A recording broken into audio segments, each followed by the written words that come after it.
আলাইকুম চাচা। রে ভালো আছো? এই তো চাচা ভালো আছেন? আছি। খবর কি তোর ক? কুরবানির বলে গরু কিনেছেন, বড় মেলা বড় বলে গরু কিনেছেন, দেখ পাই আসবে না চাচা। আমি তো সারা জীবনে কুরবানির বড় গরু কিনি। তারপরে এবার বলে মেলা বড় গরু কিনেছেন, ওই জন্য এনা ঘুরে দেখে আসি যে চাচা কেঙ্কা গরু কিনেছে, হাঁকে তো আর ওনকা হবে না। যাই হোক আছো যখন ভালোই হলো। তোর সাথে আমার গল্প ছিল। আচ্ছা আমি ডাক দে, আমার ব্যাটুটা গেল কোনটা? এরে কি আছে চাচা? এই যা তো এই যে ওই দিলদার বলে গরু দেখবে, গরু হ্যাঁ কুরবানির গরুটা দেখা।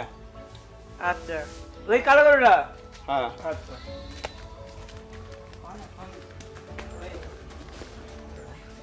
এত বড় গরু কিনেছেন বাবা রে, কত টাকা দাম নিল রে বা চাচা? দাম শুনে কি করবো? তুই তো দম বন্ধ হয়ে যাবে দাম শুনলে। এই দেখি গরু না কি এটা বাপরে। ওই একটা পিরা টিরা দে রে, বসুক ওই ওটি বসুক। বস এডি বসা।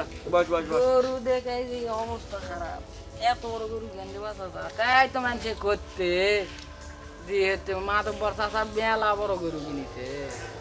মাথা পয়সা তো আজীবনই বড় গরু কিনে। তারপরে তুলনামূলক ভাবে এবার দিয়ে মনে হয় মেলা বড় গরু চাচা। তুই চাচা ছেলে না চা ছুটু করবা কইছি, এ শালার বেটা এমন ছুটু করিছে মানুষের চিন্তা পারবে না কো আর আমার। হাঙ্গে যুগের মতো হেঁটে নিচ্ছে মাথাতে মনে হচ্ছে কাটিছে। হুঙ্কারাই কাটা চাচা পিরাত বসে মনে করে যে একবারে সাইজ করে এই জালা বুঝাইছেন না চাচা ভালো আছে। এর বক টুকরা করে দিছে, ভালো আছে। শুনলে একটা আলাদা সমান করে কি নি দেখা পাচ্ছ? কাটা খারাপ করে কি প্রেম করলে দেখ কেন শোন। চাচা? কথা হলো তোর যে কথা কওয়ার জন্য এখন সেটা চলছে তোর জমির উপরে যে ফাঁকা জায়গাটা নেই,